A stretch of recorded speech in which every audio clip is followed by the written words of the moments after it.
Le jour 83 commence près des nuages et à peine parti qu'il se met à pleuvoir. On avance jusqu'au prochain refuge pour se tenir au courant de la météo sur le reste de la journée. A priori, ils annoncent pas d'orage. Donc on continue notre chemin et là on doit monter un col.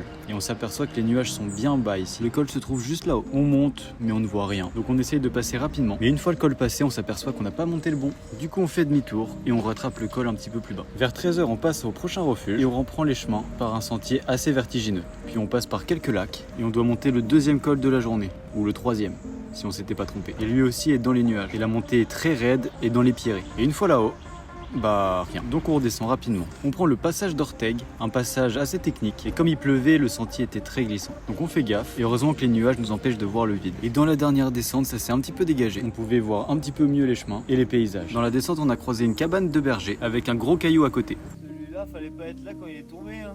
Puis on a retrouvé la forêt. On a trouvé un petit spot de bivouac sur la fin de cette forêt, juste avant la départementale.